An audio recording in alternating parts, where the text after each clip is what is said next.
سورہ قدر کا تعارف۔ یہ سورت بدنیہ اور ایک قول کے مطابق مکیہ ہے۔ اس میں 1 رکوع اور 5 آیتیں ہیں۔ قدر کے بہت سے معنی ہیں، البتہ یہاں قدر سے عظمت و شرافت مراد ہے، اور چونکہ سورت میں لیلۃ القدر کی شان بیان کی گئی ہے، اس مناسبت سے اسے سورہ قدر کہتے ہیں۔ خلاصہ مضامین: اس سورت میں قرآن مجید نازل ہونے کے ابتدائی زمانے کے بارے میں بتایا گیا، اور جس رات میں قرآن مجید نازل ہوا اس کی فضیلت بیان کی گئی کہ یہ رات 1000 مہینوں سے بہتر ہے۔ اس رات میں فرشتے اور حضرت جبرائیل علیہ السلام اللہ تعالیٰ کے حکم سے اترتے ہیں، اور یہ رات صبح طلوع ہونے تک سراسر سلامتی والی ہے۔ آیت نمبر 1: اِنَّا أَنزَلْنَاهُ فِي لَيْلَةِ الْقَدْرِ، بے شک ہم نے اس قرآن کو شب قدر میں نازل کیا۔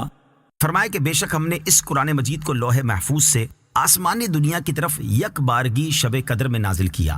اہم باتیں: نمبر 1، اس رات کو شب قدر اس لیے کہتے ہیں کہ اس شب میں سال بھر کے احکام نافذ کیے جاتے ہیں، اور فرشتوں کو سال بھر کے کاموں اور خدمات پر مامور کیا جاتا ہے، اور یہ بھی کہا گیا ہے کہ اس رات کی دیگر راتوں پر شرافت و قدر کے باعث اس کو شب قدر کہتے ہیں۔ نمبر 2، سال بھر میں شب قدر 1 مرتبہ آتی ہے، اور کثیر روایات سے ثابت ہے کہ وہ رمضان المبارک کے آخری عشرے میں ہوتی ہے، اور اکثر اس کی بھی طاق راتوں میں سے کسی ایک رات میں ہوتی ہے۔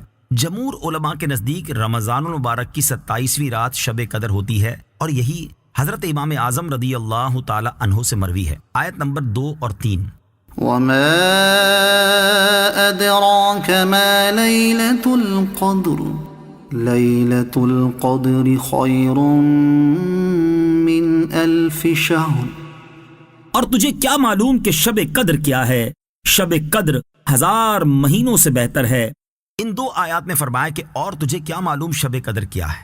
اس کی ایک فضیلت یہ ہے کہ شب قدر ان 1000 مہینوں سے بہتر ہے جو شب قدر سے خالی ہوں، اور اس ایک رات میں نیک عمل کرنا 1000 راتوں کے عمل سے بہتر ہے۔ اہم باتیں: نمبر 1، یہ اللہ تعالیٰ کا اپنے حبیب علیہ الصلوۃ والسلام پر کرم ہے کہ آپ کے امتی شب قدر کی ایک رات عبادت کریں تو ان کا ثواب پچھلی امت کے 1000 ماہ عبادت کرنے والوں سے زیادہ ہو۔ نمبر 2، بزرگ چیزوں سے نسبت بڑی مفید ہے کہ شب قدر کی یہ فضیلت قرآن کی نسبت سے ہے۔ اصحاب کہف کے کتے کو ان بزرگوں سے منسوب ہو کر دائمی زندگی اور عزت نصیب ہوئی۔ نمبر 3، تمام آسمانی کتابوں سے قرآن پاک افضل ہے کہ قرآن مجید پڑھنے کا ثواب دیگر کتابوں سے زیادہ ہے۔ آیت نمبر 4: تنزل الملائكة والروح فيها بإذن ربهم من كل أمر، اس رات میں فرشتے اور جبرائیل اپنے رب کے حکم سے ہر کام کے لیے اترتے ہیں۔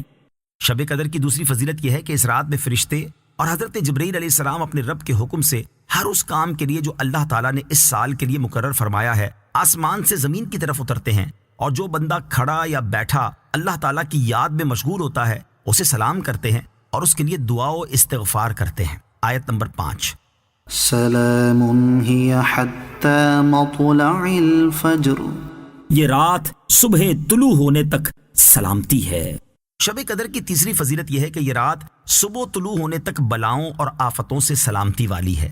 درس: یہ رات سلامتی والی ہے، اس لیے اللہ تعالیٰ سے اس رات اپنے اہل خانہ اور اسلامی ملک و مسلمان قوم کی سلامتی کی دعا مانگنی چاہیے، اور یہ 1000 مہینوں سے افضل ہے، تو اس رات میں کثرت سے عبادت، نوافل، ذکر و درود کا معمول رکھنا چاہیے، اور یہ نزول قرآن کی رات ہے تو اس میں زیادہ سے زیادہ تلاوت کرنی چاہیے۔